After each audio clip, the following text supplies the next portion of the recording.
Big shot ஆன்மீக நேயர்களுக்கு அன்பு வணக்கம். புகழ்துணை நாயனார் பொன்னடிக்கு மனம் வைத்த புகழ்துணைக்கும் அடியேன் என்று சுந்தரமூர்த்தி நாயனார் சுவாமிகளாலேயே பாடப்பட்ட அற்புதமான நாயனார் இந்த நாயனார் சோழவள நாட்டிலே செருவில்லிபுத்தூர் என்ற திருத்தலத்திலே பிறந்த ஒரு அற்புதமான நாயனார். அந்த தலத்திலே எழுந்தருளி இருக்கக்கூடிய சிவபெருமானை அனுதினமும் வழிபடக்கூடிய ஒரு எளிமையான அடியாராக இவருடைய வரலாறை நாம் பார்க்கிறோம். தன்னுடைய வாழ்க்கையில தான் பெற்ற பெரும் பேராக என்ன நினைக்கிறாருன்னா, சிவபெருமானை வழிபடுவது, அவருக்கு கைங்கரியம் செய்வது, தன்னுடைய கைகளாலேயே எம்பெருமானை அபிஷேகம் செய்வித்து ஆராதனை செய்வது, இதை மட்டும்தான் இந்த நாயனார் பெரும் பேராக கருதுகிறார். இப்படி அவர் பல நாள் செய்து கொண்டே வருகிறார். நம்ம எல்லாருடைய நாயன்மார் வரலாறையும் நம்ம பார்க்கிறோம். சிவபெருமான் ஏதாவது ஒரு திருவிளையாடல் செய்து அந்த நாயன்மாரை அடியாரிலிருந்து நாயன்மாராக மாற்றி அழைத்து கொண்டு போவார். அப்படி இந்த நாயன்மாருடைய வரலாற்றில் என்ன செய்யறாருன்னா, அந்த செருவில்லிபுத்தூர்ங்கிற அந்த திருத்தலத்தை பஞ்சம் மிகுந்த ஊராக மாற்றுகிறார். மழை இல்ல, எல்லாம் பொய்த்து போன காரணத்தினாலே அந்த ஊர்ல பஞ்சம் ஏற்படுது. பஞ்சம் ஏற்பட்ட உடனே என்ன பண்றாங்க ஊர் மக்கள்? தன்னுடைய வாழ்வாதாரத்தை பெருக்கிக் கொள்ள வேண்டும். உண்ண உணவு வேண்டும், இருக்க இடம் வேண்டும். இருக்க இடம் இருந்தாலும் உண்ண உணவு இல்லைன்னா உயிர் வாழ முடியாது. அப்படி இருக்கிற போது அந்த ஊரிலிருந்து மக்கள் எல்லாரும் புறப்பட்டு பக்கத்தில் இருக்கக்கூடிய வேறு தலங்களுக்கு புறப்பட்டு போறாங்க. எல்லாம் போய்கிட்டே இருக்கிறாங்க. இந்த புகழ்துணை நாயனார் போகவே இல்லை. ஏன்னா இப்படி ஒரு அற்புதமான சிவபெருமான் எழுந்தருளில் இருக்கக்கூடிய இந்த தலத்தை விட்டு நான் வேறு எங்கு செல்வது? என்னுடைய வாழ்க்கையில நான் உயிர் வாழ்வதற்கு எம்பெருமானை தனியாக விட்டு போவதா? அவருக்கு நான் எப்படி கைங்கரியம் செய்வது? அவரை இந்த ஊரிலே தனியாக விட்டு செல்வதான்னு சொல்லி இந்த புகழ்துணை நாயனார் போகாமலேயே இருக்கிறார். எல்லாம் போயாச்சு. இருக்க இன்னும் சூழல் ரொம்ப மோசமாகிட்டே போகுது. அப்படி போகிற போது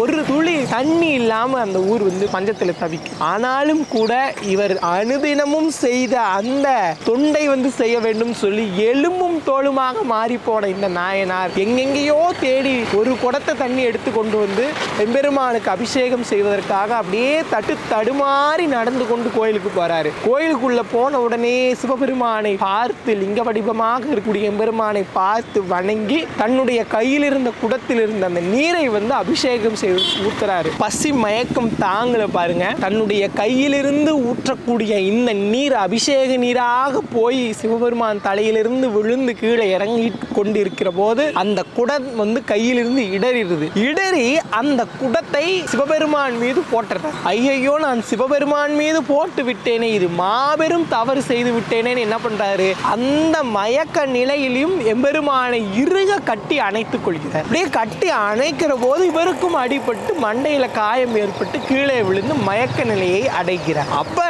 சிவபெருமான் இவருடைய கனவுல போய் சொல்றாரு, புகழ்துணையாரே, இப்படி இந்த ஊர் பஞ்சத்தில் வாழ்ந்து வறண்ட போதும் நீ எம்மை விட்டு எம்முடைய பொருட்டு இங்கேயே இருந்தாய். அதனால் நான் உன்னுடைய பக்தியை இந்த உலகுக்கு உணர்த்த வேண்டும். இன்று முதல் இந்த கோயிலினுடைய பலிபீடத்தில் தினமும் ஒரு பொற்காசு நான் உனக்காக வைக்கிறேன். அந்த பொற்காசை எடுத்துக்கொண்டு அடியார்களையும் உன்னையும் என்னையும் சேர்த்து நீ பார்த்துக்கொள்ளு சொல்லி சிவபெருமான் சொல்றாரு. இப்படி பாருங்க, ஒரு கடவுள் அடியார்கிட்ட என்னையும் நீ பார்த்து கொள்ள வேண்டும் சொல்றாருன்னா இவருடைய பக்தியை நாம என்னன்னு சொல்றது? அப்படி சொன்ன உடனேயே இவருக்கு அந்த மயக்க நிலையிலிருந்து எழுந்த உடனேயே சிவபெருமான் மீது நாம குடத்தை இடறி விட்டோமே, அவர் மீது பட்டு விட்டதே அப்படின்னு சொல்லி பல முறை அவரை விழுந்து வணங்கி மன்னிச்சுக்கோன்னு கேட்டுட்டு உள்ளிருந்து வெளியில வராரு. எப்படி அவர் கனவில் சொன்னாரோ அதை போலவே கோயிலுக்கு வெளியில பலிபீடத்துல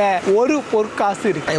ஒரு செப்பு காசுக்கு கூட வழி இல்லாத அந்த ஊர்ல தங்க காசு அதுல இருக்கு. அதை எடுத்து கொண்டு அதை விற்று என்ன வேணுமோ வாங்கி அடியாருக்கும் உணவு படைக்கிறார், சிவபெருமானுக்கும் உணவு படைக்கிறார், தானும் உண்டு அந்த ஊரிலேயே வாழ்கிறார். இப்படியாக இந்த நாயனாருடைய வாழ்க்கை போய்கொண்டே இருக்கிறது. நம்முடைய வாழ்நாள் இறுதியிலே நாம் சொல்வது போல இவரும் சிவபதம் அடைந்து 63 நாயன்மார்களுடைய வரிசையிலே இந்த புகழ்துணை நாயனாருக்கும் ஒரு இடம் கிடைக்கிறது.